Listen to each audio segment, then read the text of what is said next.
کافی عرصے سے میرے ذہن میں یہ سوال تھا کہ سکھوں کو جو کہ بیوقوف، احمق اور نادان کے طور پر پیش کرنے کے لیے ان سے متعلق جو مختلف من گھڑت اور بے بنیاد کہانیاں اور لطیفے گڑھے گئے ہیں اور پھر انہیں وسیع پیمانے پر پھیلایا گیا، لازماً دال میں کچھ کالا ہے۔ چنانچہ مووی 23 مارچ 1931 شہید دیکھ کر یہ حقیقت سامنے آتی ہے کہ جو بھی دا ویسٹ کی غلامی کا طوق اپنی گردن سے اتارنے کی کوشش کرتا ہے، استحصالی قوتوں کو استحصال سے روکتا ہے یا ان کے social, economical and political system کے لیے خطرہ بنتا ہے، یہ اس کی کردار کشی پر اتر آتے ہیں۔ استحصالی قوتیں خود ہوں یا ان کے ایجنٹس، وہ اپنے استحصال کی بقا کے لیے ماؤں کے لخت جگر، بہنوں کے بھائی اور بیٹوں کے باپ انتہائی وحشیانہ اور سفاکانہ انداز میں قتل کرنے سے ذرا بھی نہیں ہچکچاتے۔ ان کے وحشیانہ اور سفاکانہ انداز کا اندازہ اس بات سے لگایا جا سکتا ہے کہ وہ والدین کو پھانسی سے قبل ملنے بھی نہیں دیتے۔ عظیم مائیں ہی عظیم شخصیتوں کو جنم دیتی ہیں۔ بھگت سنگھ کی ماں کے یہ الفاظ آب زر سے لکھنے کے قابل ہیں: بیٹا، ہم سب کو ایک دن مرنا تو ہے ہی، لیکن موت ایسی ہو جسے سب یاد رکھیں۔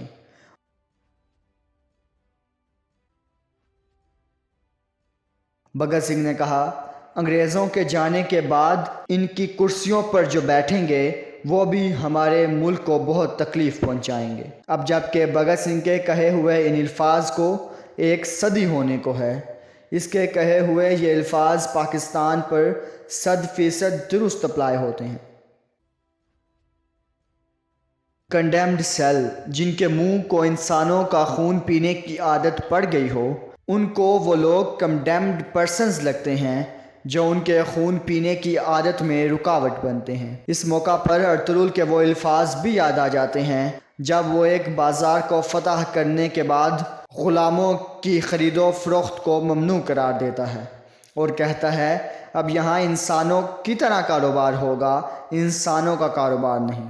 جو انقلابی شخصیتیں زندان کے باہر استحصالی قوتوں کے لیے خطرہ ہوتی ہیں، وہ پس زندان بھی ان کے لیے وبال جان ہوتی ہیں، اور موت کے بعد بھی۔ جیسے آج عمران خان بمقابلہ پاکستانی اسٹیبلشمنٹ، جن کی سرشت میں زندہ انسانوں کی عزت کرنا نہ ہو، وہ مردہ انسانوں یعنی لاشوں کی عزت کیسے کر سکتے ہیں؟ لال مسجد اسلام آباد کے سانحہ کے موقع پر قرآن و حدیث کے طلباء و طالبات اور قرآن پاک اور حدیث کی کتب کے ساتھ بھی یہی کیا گیا تھا۔ مختلف ممالک میں سرمایہ دارانہ نظام کے ظلم کی چکی میں پسنے والی عوام کو سوچنا چاہیے کہ جس طرح بھگت سنگھ جیلر کی آنکھوں میں آنکھیں ڈال کر بات کرتا ہے، ان کے نام نہاد عوامی نمائندے اور لیڈرز IMF اور ورلڈ بینک کے ان ممالک میں ایجنٹ سے آنکھوں میں آنکھیں ڈال کر بات کیوں نہیں کرتے؟ کیا اندرون خانہ وہ بھی جیلر کی طرح ان سے کوئی ہمدردی نہیں رکھتے؟